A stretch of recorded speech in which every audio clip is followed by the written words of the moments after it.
The Complete Works of Swami Vivekananda, Volume 3, Section 2, Chapter 8, Worship of Substitutes and Images. The next point to be considered are the worship of the pratikas, or the things more or less satisfactory as substitute for God, and worship the pratimas or images. What is the worship of God through the pratika? It is joining the mind with the devotion to that which is not Brahman, taking it to be Brahman, says Bhagavan Ramanuj. Worship the mind as Brahman. This is the internal, and the Akash has Brahman. This is then regards to the Devas, says Shankara. The mind is an internal pratik. The mind is an internal pratik. Akash is an external one, and both have to be worshipped as substitutes of God. It continues similarly, the sun is Brahman. This is the command. He who worships name as Brahman is all such passages. In all such passages, the doubt arises as to worship of pratiks or pratikas. The word pratik means going towards, and worshipping a pratik is worshipping something as a substitute which is in someone or more respect, like Brahman, more and more, but it is not Brahman. Along with the pratiks mentioned in the Shrutis, there are various others to be found in the Puranas and Tantras. In this kind of pratik worship may be included all the various forms of Prithi worship and Deva worship. Now, worshipping Ishwar and Him alone is bhakti. The worship of anything else, that is Deva or Prithi, Pitri, Dev or Pitri, or anything other being, cannot be bhakti. The various kind of worship of the various devas are all to be included in the ritualistic karma, which gives the worshipper only the particular result in the form of some celestial enjoyment, but can neither give rise to bhakti nor lead to mukti. One thing, therefore, has to be carefully borne in mind. If, as it may happen in some cases, the highly philosophical idea, the supreme Brahman, it's dragged down by pratik worship to the level of pratik, and the pratik itself is taken to be Atman of the worshipper or his Antaryamin in a rule. The worshipper gets internally misled, as no pratik can really be Atman of the worshipper. But where Brahma himself is the object of worship and the pratik stands only as a substitute or a suggestion thereof, that is to say, where through the pratik the omnipresent Brahman is worshipped, the pratik itself being idealized into the cause of all. Brahman the worship Brahman the worship is positively beneficial. Nay, it is absolutely necessary for all mankind until they have all got beyond the primary or preparatory state of the mind in regard to worship. When therefore any gods or other being are worshipped in and for themselves, such worship is all not is only a ritualistic karma, and has the Ved or has the Vidya, that is science, is it gives us only the fruit beyond to that particular Vidya. But when the Devas or any other being are looked upon as Brahman and worshipped, the result obtained is the same as by the worshipping of Ishwar. This explains how, in many cases, both in the Shrutis and Smritis, a god or a sage or some other extraordinary being is taken up and lifted, as it were, out of his own nature and idealized into Brahman, and is then worshipped, says the Advaitin. Is not everything Brahman when the name and the form have been removed from it? Is not he, the Lord, the innermost self of everyone? Says the Vishishta Advaitin. The fruition of even the worship of the Advaits, etc. Brahman himself bestows because he is the ruler of all, says Shankara in his Brahma Sutra Bhashya. In his Brahma Sutra Bhashya. Here is in this way Here, in this way, does Brahman become the object of worship because he, as Brahman, is superimposed on the pratiks, just as Vishnu, etc., are superimposed upon images, etc. The same ideas apply to the worship of the pratimas as to that of the pratiks. That is to say, if the image stands for a god or a saint, the worship is not the result of bhakti and does not lead to liberation, but if it stands for one God, the worship thereof will bring both bhakti and mukti. Of the principal religions of the world, we see Vedantism, Buddhism, and certain forms of Christianity freely using images. Religious, only two religions, Mohammedanism and Protestantism, refuse such help. Yet Mohammedanism uses the grave of their saint and martyrs almost in the place of images, and the Protestants Protestants, in rejecting all concrete help of religion, are drifting away every year further and further from spirituality till at the present there is scarcely any difference between the advanced Protestants and the followers of the August Comte, an agnostic who preaches ethics alone. Against Again, in Christianity and Mohammedanism, whatever exists of image worship is made of to fall under the category in which the pratik or pratima is worshipped in itself, but not as a help to the vision. Drishti Saukarmya.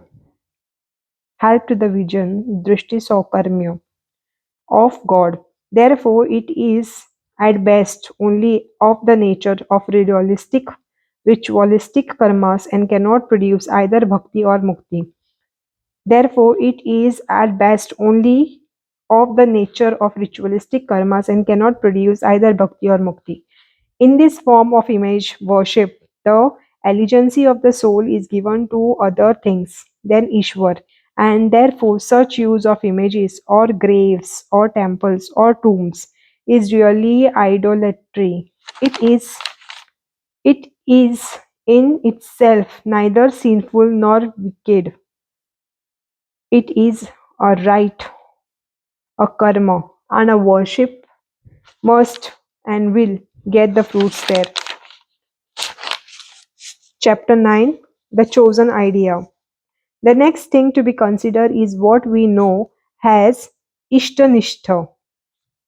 One who aspires to be a bhakta must know that so many opinions are so many ways.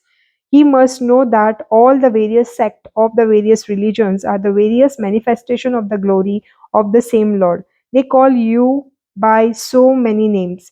They divide you as it were by different names. Each of at in each one of these is to be found your omnipotent. You reach the worshipper through all of this. Neither is there any special time so long as the soul has intense love for you. You are so easy to approach. It is my misfortune that I cannot love you.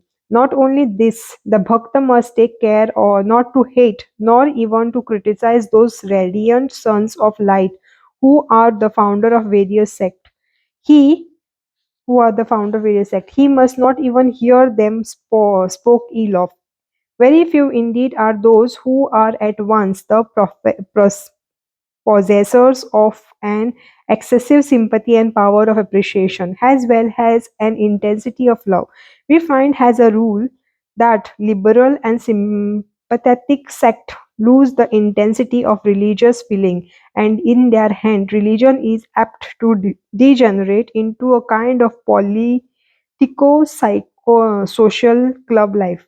On the other hand, intense, narrow sectaries, while displaying a very commendable love of their own ideas, are seen to have acquired every particle of that love by hating everyone who is not of exactly the same opinion as themselves. Would to God that this world was full of men who were as intense in their love as worldwide in their sympathies, but such are only few and far between. Yet we know that it is practicable to educate large number of human beings into the idea of wonderful blending of both the width and the intensity of love. And the way to do that is by this path of the Ishtanishta or steadfast devotion to the chosen idol. Every sect of every religion present only one idol, to on one idol of its own to mankind. But the eternal Vedantic religion opens to mankind an infinite number of doors for ingress into the inner shrink of divinity and places before humanity an almost inexhaustible array of idols, there being in each of them a manifestation of eternal one. With the kindest solicitude, the Vedant points out to aspiring man and woman the numerous roads between hew out of the solid rock of the reality of human life by the glorious Son or a human manifestation of God in the past and in the present, and stand with outstretching arms to welcome all, to welcome even those that are yet to be, to that home of truth and that ocean of bliss, wherein the human soul, liberated from the net of Maya, may transport itself with perfect freedom and with eternal joy. Bhakti Yoga therefore lays on us the imperative command not to hate or deny any one of the various paths that lead to salvation. And the growing plant must be hedged round to protect it until it has grown into the tree. The tender plant of spirituality will die if exposed too early to the action of the constant change of ideas and ideals. Many people, in the name of what may be called religious liberalism, may be seen feeding their idle curiosity with the continuous succession of different ideas. With them, hearing new things grows into a kind of disease, a sort of religious drink mania. They want to hear new things just by way of getting a temporary nervous excitement. And when one such excitement influence has had its effect on them, they are ready for another. Religion is with these people a sort of intellectual opium eating, and there is another sort of man, says Bhagavan Ramakrishna, who is like the pearl oyster of the story. The pearl oyster leaves its bed at the bottom of the sea. The pearl oyster leaves its bed at the bottom of the sea and comes up to the surface to catch the rainwater when the star Swati is in the ascendant. It floats above on the surface of the sea with its shell wide open until it has succeeded in catching a drop of rainwater, and then it dives deep down in the seabed. And this rests until it has succeeded of fashioning a beautiful pearl out of that raindrop. This is indeed the most poetic and forcible way in which the theory of Ishtanishta has been given or put. This Ekanishta, this Ekanishta or devotion to one idol is absolutely necessary for the beginner in the practice of the religious devotion. He must say with Hanuman in the Ramayana, though I know that Shri, the Lord of Shri and the Lord of Janaki are both manifestations of the same Supreme Being, yet my all in all is the lotus-eyed Ram. Or as was said by the sage Tulsidas, he must say, take the sweetest of all, sit with all, take the name of all, say you, but keep your seat firm. Then, if the devotional aspirant is sincere, out of this little seed will come the gigantic tree, like the Indian banyan tree, sending out branches after branches and roots after roots to all sides. Still, it covers the entire field of religion. Thus, will the true devotee realize that he who was his own idea in life of worship is worshipped in all ideas by all sects under all names and through all forms.